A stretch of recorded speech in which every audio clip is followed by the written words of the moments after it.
বাংলাদেশের ইতিহাসে একজন আলোচিত স্বরাষ্ট্রমন্ত্রী যিনি এখন পলাতক রয়েছেন, যারা আসাদুজ্জামান কামাল, তিনি ঠান্ডা মাথায় বাংলাদেশের হাজার হাজার গণতান্ত্রিককামী মানুষকে গুম করেছেন।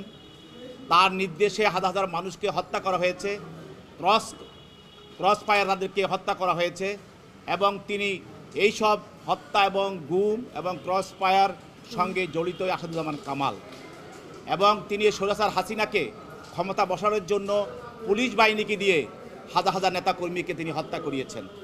আজকে তিনি পলাতক।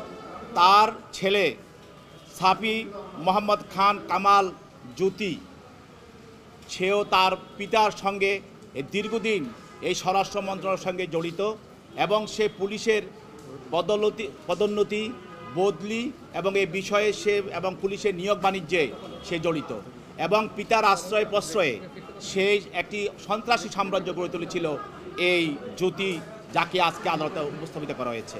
আপনারা জানেন যে আশুলিয়া থানা একটি মামলায় আজকে এই স্বরাষ্ট্রমন্ত্রী আসাদুজ্জামান কামালের ছেলে সাফি মোহাম্মদ খান কামাল জ্যোতিকে পুলিশ এজাহার নামী আসামি বিদায় তাকে গ্রেপ্তার করে আজকে আদালতে উপস্থাপিত করা হয়।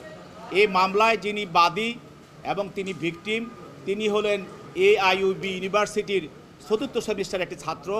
তাকে গত ৪/৮/২৪ তারিখে আশুলিয়া ডেইরি গেটের সামনে ছাত্র জনতার যে কোটা বিরোধী বৈষম্যবিরোধী আন্দোলন, সেই আন্দোলনে আওয়ামী সন্ত্রাসী এবং পুলিশিরা যৌথভাবে আক্রমণ করে এবং সেখানে এই আজকের যে জ্যোতি আজ স্বরাষ্ট্রমন্ত্রীর ছেলে সে সেখানে উপস্থিত ছিল এবং তাদেরকে তার পক্ষে এবং তার সহযোগীরা তাকে তখন গুলি করা হয়।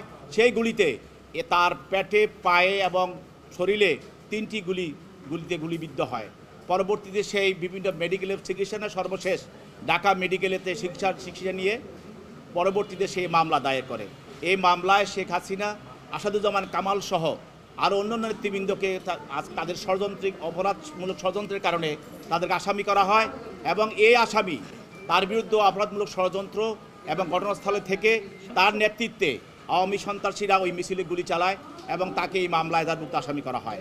তদন্তকারী কর্মকর্তা প্রাথমিকভাবে এই আসামির বিরুদ্ধে ঘটনার সঙ্গে জড়িত বিদায় জড়িত থাকার বিষয়ে বিভিন্ন তথ্যপত্র উদ্ঘাটন করেন এবং তাকে আরও জিজ্ঞাসাবাদ করার জন্য এই ঘটনার পিছনে কিভাবে তারা গুলি করে তার সঙ্গে কারা কারা ছিল, এই সন্ত্রাসী কার্যকলাপের সঙ্গে কারা জড়িত ছিল এবং কিভাবে তাকে গুলি করা হয় এবং কারা কারা এর সঙ্গে ছিল, তাদের নাম ঠিকানা এবং পরবর্তীতে এবং বিভিন্ন বিষয় আরও জিজ্ঞাসাবাদ করার জন্য তার 7 দিনের রিমান্ড প্রার্থনা করেন এবং অপরপক্ষে আসামি পক্ষেও এই আসামিদের পক্ষে ওকালতনামা দিয়ে রিমান্ড বাতিলপূর্বক জামিনে প্রার্থনা করেন।